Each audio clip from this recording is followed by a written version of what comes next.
Parshas Shlach begins with what appears to be a commandment, Lashon Tzivui. The Parsha begins, Vaydaber Shem al Moshe lemor. This is Perek Gimel, Pasuk Aleph, 13:1.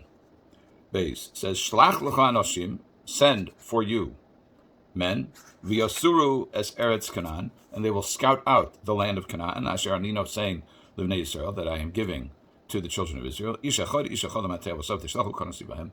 So every individual prince of the tribes, and so Moshe did so. We'll get into that in a little bit of the detail. What's interesting here is Rashi's comment, Shlach lecha, send for you. So there's an obvious extra word here. What's this lecha business? Why does it not just say Shlach anoshim, send men? But it doesn't say Shlach anoshim. It says Shlach lecha anoshim, send for you. So Rashi reads apparently into this extra word. He doesn't say precisely, but presumably Shlach lecha. He says, based on Medrash Rabban and Gemara and Sota, he says L'da'atcha, on your own accord. In other words, if you think so, on your own initiative. Ani eini mitzaveh lecha, I am not commanding you. Im tirtzeh, if you want to, then shlach, then send.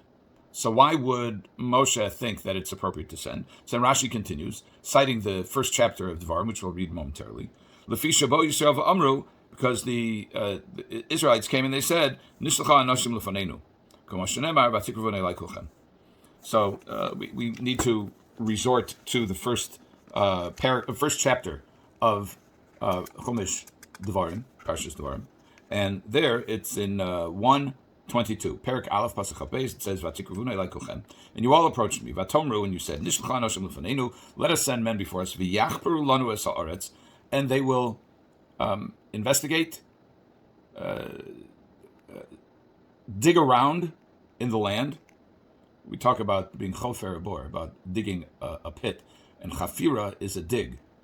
So that's a little bit different than the verb that Moshe uses in Bamidbar. He uses in our parsha, uses vyasuru, to scout out. Here we're talking about digging in the land. What does that mean? Vyashivu osanu davar, and they let them. This is still part of the plea of the children of Israel to Moshe, and they will bring us a report. Esader Hashem na'leba, the road that we will take, and the cities that we will come to them, the approach of the cities, Vayita, and then the 23 says, Vayita be'inai adavar. And the matter it sounded good to me, says Moshe Rabbeinu. And I took 12 men from you, and I appointed them as scouts. So Rashi says that from this verse we see that it was that the suggestion to send out scouts was at the initiative of Bnei Israel. But Moshe concurred, said it was good. So in response to Moshe's request, Kadosh Baruch Hu says, okay, if you think so, then go ahead and do it. So the Ramban asks a question. He says, what was the sin of the Meraglim? Says, it was Moshe who sinned, says the Ramban. He says, V'yesh kan lisholim kein Moshe atzmo chata b'inyan. So it appears that Moshe himself sinned. That it was good in my eyes. In other words, Moshe identified as good, something which we now, with the benefit of hindsight, see that it was not good at all. So, who sinned here? And the Ramban asks further. He says, listen to Moshe's charge, and then tell me who messed up. Moshe's charge is as follows. This is in 13:17. Yud Gimel, Pasuk Yud Zayin. Vayishlach Moshe lasur es eretz Canaan. And Moshe sent them to scout out the land of Canaan. So go through the south, through the Negev, and then you go to the mountain. And now here's the charge. Look at the land. Mahi, what is it? And check out the people. Hechazoku, harofeh.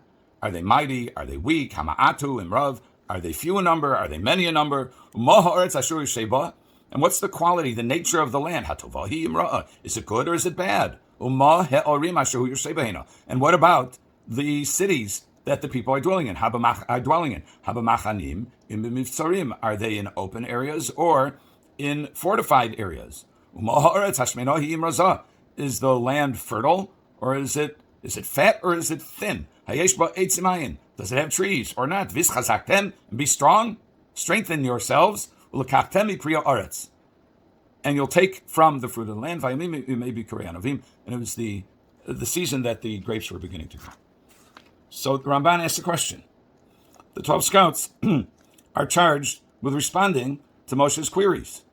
So what are they supposed to do? Are they supposed to come back and lie? So who's at fault here, says the Ramban. He says, Ma chatasam kshamur lo efes ki az ha'am v'arim b'tzuros gedolos. So what are they criticized for? The Meraglim, when they come back and they say the people are strong and they're fortified, big fortified cities. So did Moshe send them so that they should come back and lie? So where is the shortfall? Where is the shortcoming here? Is it in Moshe or is it in the Meraglim? The Meraglim they reported what they saw. What do you want from them? So the Ramban and others explained that Moshe was telling them lasur, which is tutur, could be the same word, which comes from an evaluation of the pluses and the minuses for a purpose. And the purpose, like that of a scout, anytime someone goes to battle, is to send people ahead to find out what are the strengths of the area, the territory that is to be conquered. What are the weaknesses? What are the vulnerabilities? Where do we go first? Where do we go next? How do we have to protect ourselves? Do we have to protect ourselves from the population? Do we have to bring additional supplies? Is there land and topography that we can exploit? Is there topography that we have to adjust for and protect ourselves from? Are we going to be exposed, etc.? In other words, these were all questions leading to the tactical answers, which is, how do we enter the land? How do we approach the land? How do we conquer the land? When the Meraglim got there, they had a different agenda, or at least it ended up with a different agenda. They may have started with a pure agenda, but they ended up questioning the mission, not talking about how to accomplish the mission, but rather they ended up where they second-guessed the Almighty, and they said, we can't do it. This is a land that consumes its inhabitants.